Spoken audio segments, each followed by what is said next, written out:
Memasuki akhir bulan Mei, BBM jenis solar di Lampung Utara mulai langka. Ini terpantau pada Minggu siang di sejumlah SPBU di pinggir Jalan Sumatera lintas tengah yang kehabisan stok solar.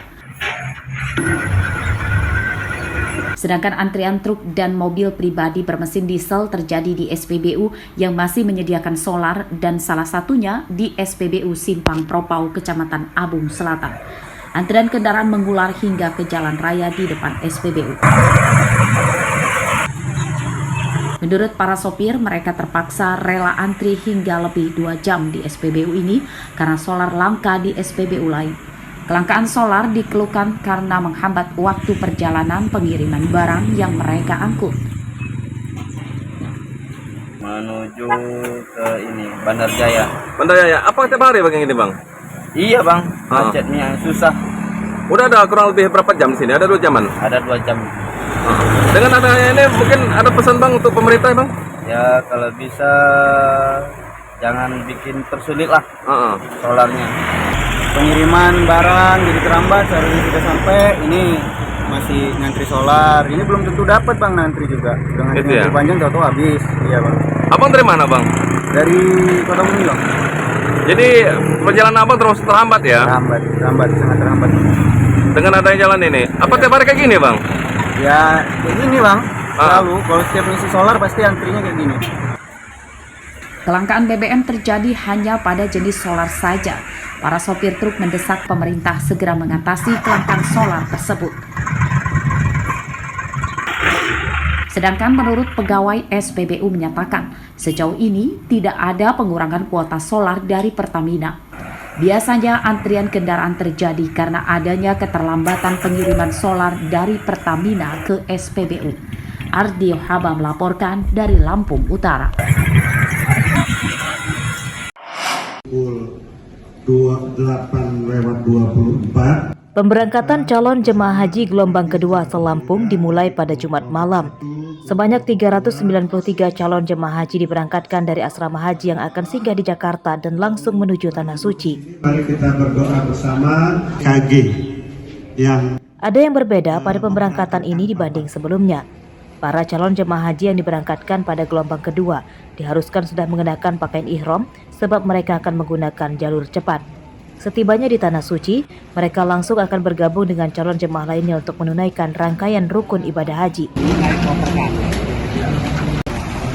Jalur cepat tersebut merupakan layanan yang diberikan oleh pemerintah Arab Saudi yang ditempatkan di negara pengirim.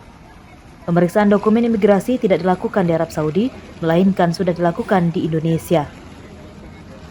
Malam ini memberangkatkan jamaah kloter 30 Lampung, yang insya Allah jamaah ini akan menuju ke Jeddah karena sudah masuk gelombang yang kedua, sehingga jamaah ini sudah diminta untuk pakaian ihram karena akan melewati fast track yang di Jeddah tidak sempat lagi untuk bergantian pakaian ihram.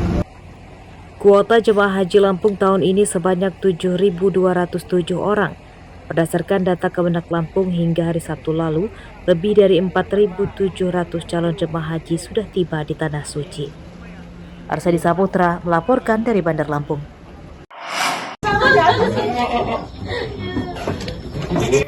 Geliat penjualan hewan kurban di sejumlah daerah mulai meningkat mendekati Hari Raya Idul Adha. Ini terpantau di beberapa lapak penjualan kambing kurban di Desa Negeri Sakti, Kecamatan Kedung Tataan, Kabupaten Pesawaran pada Minggu siang. Para pembeli hewan kurban justru banyak berasal dari luar daerah, termasuk warga Kota Bandar Lampung. Mereka menyatakan membeli hewan kurban di daerah karena pilihannya banyak dan meyakini harganya selisih lebih murah.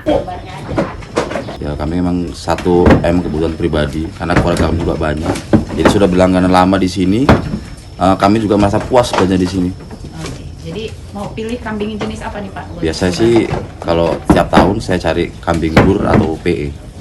Karena kualitasnya kambing itu, kalau kambing bur itu masuknya ke kambing berdaging, terus dari bodi juga bagus, nggak malu-malu lah intinya untuk buat kurban. Stok kambing kurban di lapak ini hingga lebih dari 100 ekor. Meski Hari Raya Idul Adha masih sekitar hampir 1 bulan lagi, namun penjualan hewan kurban sudah meningkat. Rata-rata per hari hingga 7 ekor kambing terjual. Kurang lebih 100 ekor. 100 ekor gitu. Iya. Tapi untuk kesehatan hewan kurbannya gimana Pak? Udah dijamin sehat, layak dijual? Udah, insya Allah udah siap kita turunkan ke lapangan untuk dijual. Iya. Terus jenis kurban yang diminatin untuk pasar kurban? Kebanyakan di sini Rambon dan PE dan ada juga jenis bur. Harga kambing kurban di kisaran 2 hingga 4 juta rupiah per ekor tergantung ukuran dan jenisnya. Sedangkan untuk harga sapi kurban di kisaran 15 hingga 30 juta rupiah juga tergantung ukuran dan jenisnya. Jeffrey Arifin dan Fitri Amalia melaporkan dari Pesawaran. Ya, masih bisa nego lah ya. Ya bisa nego dikit. Angka penderita demam berdarah atau DBD di Bandar Lampung terus meningkat. Menurut data Dinas Kesehatan, kenaikan angka pada periode Januari sampai Mei 2024 naik cukup drastis dari periode yang sama tahun sebelumnya. Pada 5 bulan pertama di 2023, penderita DBD jumlahnya 100 pasien, namun pada 2024 mencapai 144 pasien. Namun belum dilaporkan adanya pasien yang meninggal akibat DBD di Bandar Lampung. Dinas Kesehatan terus menurunkan angka penderita DBD, salah satunya dengan pengasapan di kawasan yang paling banyak terjangkit DBD. Selain itu juga dengan membagikan bubuk abate untuk menghentikan perkembangan nyamuk demam berdarah. Dengan 14 Mei 2024 ini, total kasusnya 144 kasus.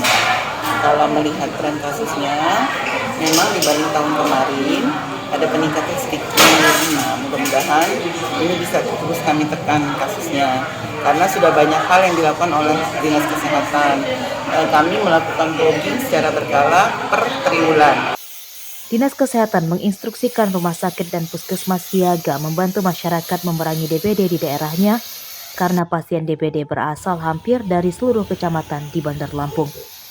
Jeffrey Arifin melaporkan dari Bandar Lampung.